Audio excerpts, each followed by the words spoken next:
I want the media to do its job. I want the media to inform all of us. I want our media to be unbiased. I want our media to say, you know what? First of all, I am sorry that I had to make the point about black men, white women, because I think race is one of the most stupid things out there, because it really makes no sense. It has no meaning. When we say it's a social construct, that is exactly what it is. But we are in a racialized society. Now, yesterday, as I'm preparing for the 3 o'clock show, I'm watching MSNBC and I'm watching Andrea Mitchell, a reporter that I respect, a reporter that I know she's rather conservative, but I mean, it doesn't matter to me if you're given real news. Whether you are conservative or not should not matter, because news is news is news. You can have a point of view, but news is news. And yesterday, she really went sort of, I don't want to say after Kamala, because that's not what she was doing.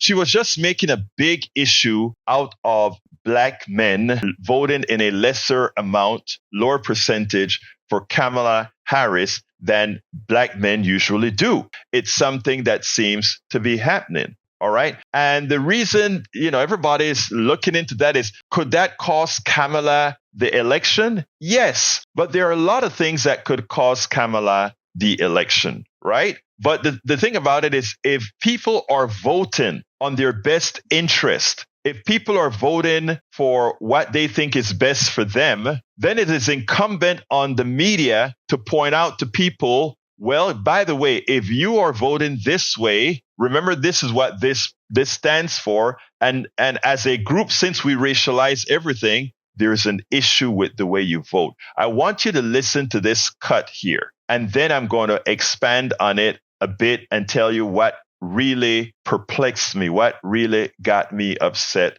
with it. And then we'll go ahead and take it thereafter on the other side. Check this out. Kamala Harris has done something she has not done before, agreed to an interview with Fox News with Bret Baier on Wednesday night in Philadelphia. So that is a big deal. One of the criticisms is that she's only been going to friendly interviewers. She has not challenged herself with that kind of interview up until now. Valencia? Well, I would kind of disagree with that, because she actually has gone to the hard journalism interviews. I think one of the criticisms that people aren't actually overtly saying is that she's spending a lot of time doing media that speaks directly to voters. Like, she just interviewed with the Shade Room and Roland Martin that speak to Black voters specifically. She's going to Fox News. She also offered to do another debate that Donald Trump was scared of. I do want to push a little bit on this conversation around who her voters are, given that I have been in presidential politics for numerous campaigns, particularly working with Black voters. I am a Black voter myself. Listen, Vice President Harris and her campaign rolled out an economic policy plan today for Black men in particular.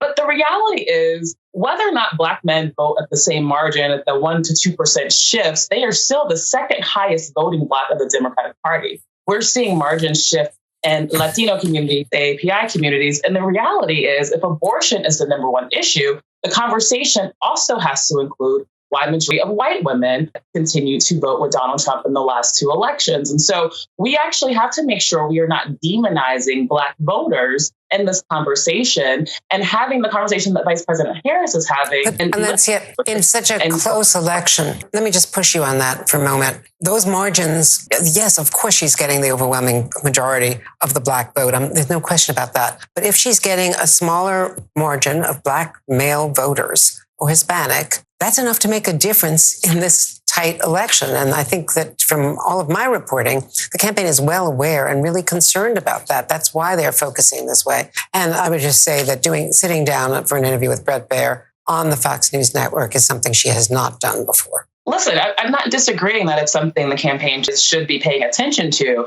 However, what I'm saying is we should not continue to demonize voters who are actually making their own informed decision when there are a lot of issues that talk to the wider coalition that we need to continue to bring over to the Democratic Party fold. Again, this conversation around particularly white women that had started happening in 2016. Yes, those margins with young Black voters, young Black men are extremely important. We still have 3 weeks out to be honest, a lot of people are just starting to pay attention to the election, those who don't watch the news like we are in every single day. But I want to make sure we're not having this conversation where we are demonizing folks for making an informed decision. And the reality is Vice President Harris is going directly to these voters and having these conversations and listening. Well, I don't think she's demonizing. I'm just saying that. I mean, she's making a big effort to reach out to that sector. But yeah, let me. I think that you're demonizing Vice President Harris. I think the conversation is solely focused on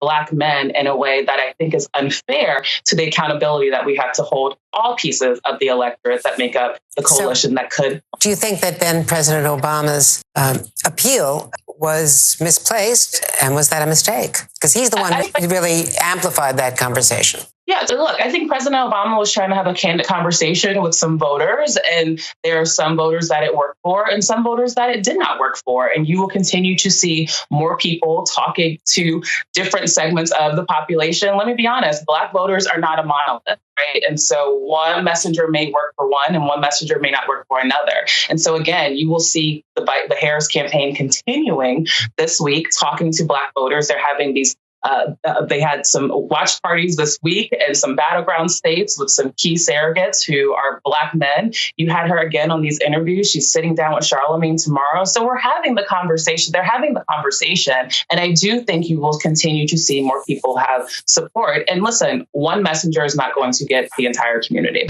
Here is the problem. The first thing that Andrea Mitchell said was that Kamala Harris didn't do serious interviews. She implied she didn't do serious interviews with people who didn't understand, who didn't agree with her, etc.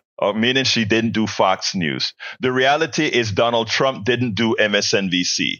So there is that imbalance of, well, Kamala didn't do this, Kamala didn't do that. But let's say that's true. Why not do the same with Donald Trump? The second thing she did is when the panelists pushed back, Alencia pushed back and said, look, I understand that the Black men vote may be off, let's say 2-3% from Kamala from the high. It still turns out that Black men have been voting Democratic because of informed reasons why they do. But if we agree, which all the polls say that two of the major issues in this election, one is women's reproductive rights, and two is the economy, right? Why is it that you are not asking the same question of white women who currently in the current polls are polling more? They are voting, I think, by 2% more for Donald Trump. While women in the entire country,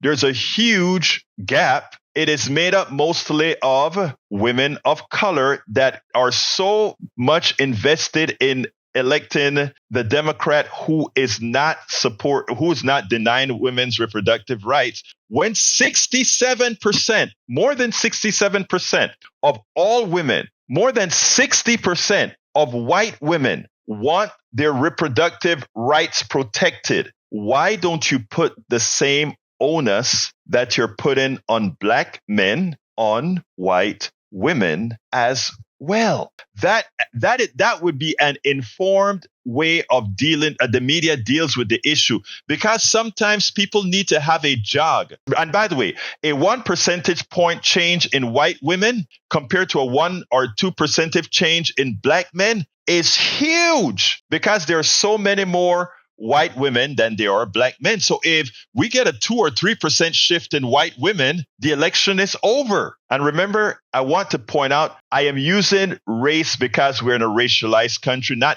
because I believe there's something about race that really makes a difference. And as such, it would seem that it would be educational, it would be informative if the narrative was, well, Black men have moved 2 percentage points towards Trump, and we have white women voting for Trump by a margin of 2 or 3% over a vote for Harris, even though most white women support, just like the rest of women, support reproductive rights. They support a better economy. Suppose Andrea Mitchell also pointed out to white women that if you are an economic a person voting on the economy, just like on the Rachel Maddow show yesterday, points out that every single factor within the economy under Biden, even though it's not advertised, even though people don't come out and say it, has been better under Biden than Trump. And you may say, well, what about inflation? Now, that's an interesting issue because the inflation, while it's true, it's also caused by the supply chain problem created by Trump and the mismanagement of COVID done by Trump. Media matters. Media matters, and how a story or the news is framed matters. And because of the way the media is framed, it does an injustice to black men, white women, white men, everybody that's racial. It does an injustice because people don't see the full narrative, and then they work on that bad information. Supposed that the media was pointing out that, by the way, black men that are thinking about voting for Trump, do you know he wants to immunize police officers?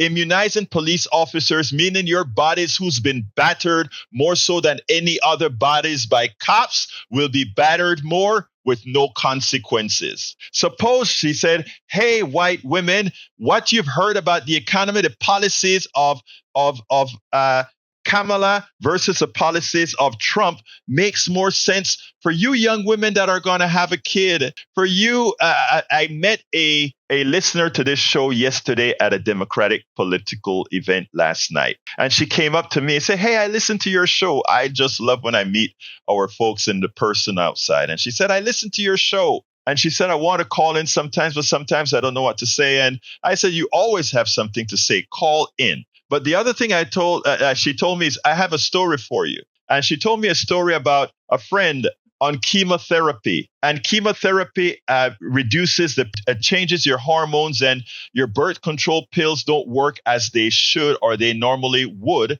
So she, even taking the birth control pills, not knowing that, she got pregnant and needed an abortion because there was no preparation for having a kid or anything of that nature. She's in Texas. She was able to get an abortion before the laws were passed. And the question to my listeners, she said, in today's Texas, she could not have gotten an abortion. She would have been stuck or have to leave the state.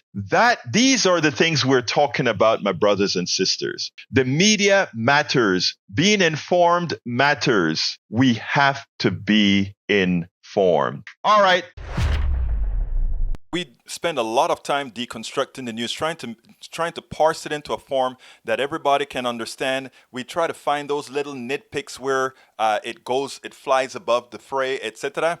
If you really like these videos that we do, I want to ask a big favor. Please go ahead, number one, subscribe to our channel, and number two, please join if you can. Thank you so kindly for watching. Keep watching. Please remember to share. We must populate the entire internet with our progressive message, a message that we know is what most Americans say that they want. So help us, please join.